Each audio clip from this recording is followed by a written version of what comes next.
Oi, gente! Hoje nós vamos continuar falando sobre Pai, Filho e Espírito Santo na teoria binitarismo.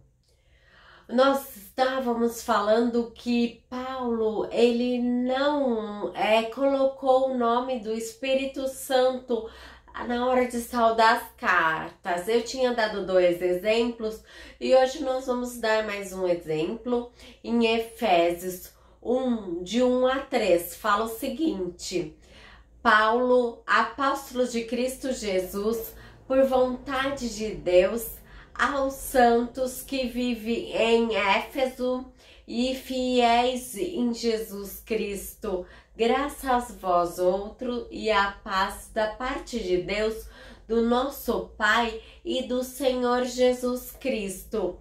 Bendito a Deus Pai de nosso Senhor Jesus Cristo, que nos tenha abençoado com toda sorte de bênçãos espirituais nas regiões celestes em Cristo. Então nós vemos em todas as cartas de Paulo que ele cita o Pai e o Filho. Ele não cita o Espírito Santo, e quando ele cita é a própria manifestação do Deus Pai. Elohim, ele está no plural, essa palavra, então quer dizer deuses. Então é o que nós temos em Gênesis 1:26, que fala: também disse Deus, façamos o homem a nossa imagem e a nossa semelhança, e tenha ele domínio sobre os peixes do mar, sobre as águas dos céus, toda a terra, né? E todos os répteis que rastejam sobre a terra. Façamos quer dizer que o Pai e o Filho, que é o Verbo, que ele foi gerado por Deus e ele é o primogênito antes da fundação do mundo, ele estava presente. Porque tem algumas pessoas que falam que Jesus eram anjos, mas anjos, ele não é crio. Conceito base nessa teoria é porque existe o Pai e o Filho, e o Espírito Santo é o Espírito que é compartilhado pelos dois. Por esse compartilhamento do Espírito, ele é o Elohim. Jesus, ele foi um intermédio para nós chegarmos ao Pai e ter esse relacionamento com ele. Jesus, ele é o intermédio entre o Pai e a igreja. O Pai, o Criador, ele se revela através de Jesus, quando ele veio aqui na terra para a igreja, e ele se entregou com um gesto de amor por todos nós. Nós vimos várias menções aqui na Bíblia que Jesus, ele falou para adorar somente ao Pai. E isso ocorre, né? Em Mateus também nós vemos, Mateus 4:10 diz o seguinte: então Jesus ordenou, retire Satanás, porque está escrito. Então ele faz referência a Deuteronômio 6:13, que está escrito assim: o Senhor teu Deus adorarás, e só a ele dará culto. Outra passagem está em João 4:24, que fala o seguinte: Deus é espírito e importa que os seus adorem em espírito e em verdade. Que também está em Deuteronômio 6:4. Então nós temos que entender que com o Filho, ele adora o Pai. Quando há a manifestação do Espírito de Deus na vida dele, ele se revela como o próprio Deus. Porque eles têm o mesmo Espírito, o Elohim. Porque Jesus, ele se esvaziou do próprio Espírito para deixar que o Espírito do Pai seja revelado.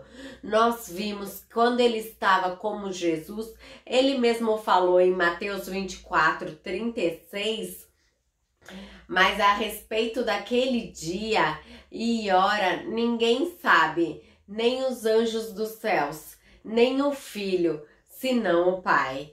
Quando você entende que o pai ele está falando através do filho e tem certo momento que é só o filho falando, e nós vemos nesse versículo que tem coisa que só o pai vai saber, nós vemos que como ele tem o mesmo espírito que é o Espírito Santo, o Elohim, isso fica bem claro. O espírito é o que une o pai e o filho. Ele traz uma essência para esse relacionamento, que acaba se formando uma plenitude do pai. Então, em Colossenses 1,15 fala o seguinte: esta é a imagem do Deus invisível, o primogênito entre toda a criação, pois nele foram criadas todas as coisas, dos céus e sobre a terra, as visíveis e as invisíveis. Seja um trono, sejam soberanias, qualquer principado, qualquer potestades, tudo foi criado por meio dele e para ele. Então, para explicar esse versículo, nós vemos que Jesus, ele se fez aqui na terra como a imagem do Deus invisível. Como eles compartilham o mesmo Espírito, o Espírito de Deus, o Espírito de Deus estava sobre ele e ele tinha atitudes e demonstrava e tinha a imagem do nosso Pai, do nosso Criador. Deus, ele se revela através do Espírito para as outras pessoas, através do seu Filho. Em 1 Coríntios 11:3 fala assim, e vamos ler também o 4. E eu quero, entretanto, que saibas ser Cristo o cabeça de todos os homens, o homem de todas as cabeça das mulheres, e Deus o cabeça de Cristo.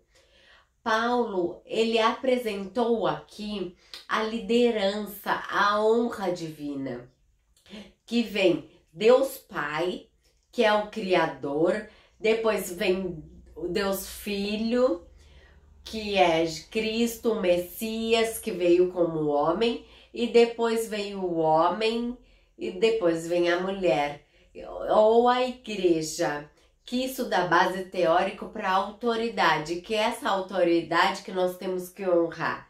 Porque Jesus, ele veio com autoridade e ele tinha a função de amor, de humanidade, de justiça, que está lá em Lucas 22, do 24 ao 27.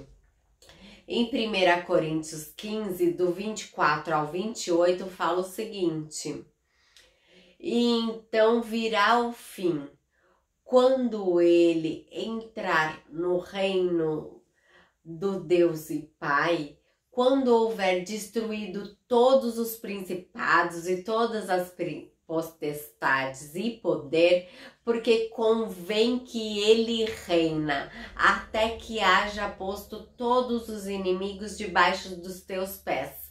O último inimigo a ser destruído é a morte, porque todas as coisas sujeitou debaixo dos pés.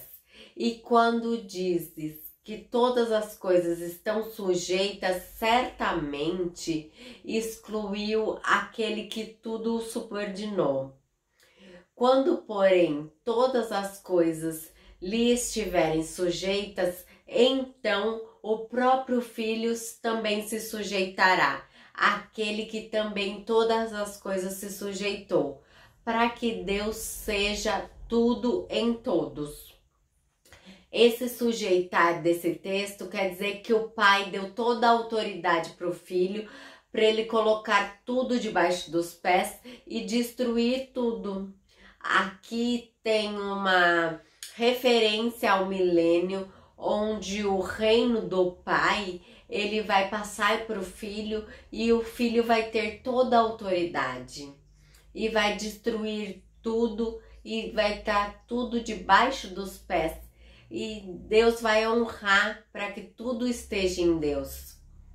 Então nós vimos de novo essa hierarquia entre a igreja, que depois Jesus e depois é Deus. Então a honra dada a cada um e cada um tem uma hierarquia. Amanhã nós falaremos mais sobre isso. Dê um like, se inscreva no nosso canal. Até!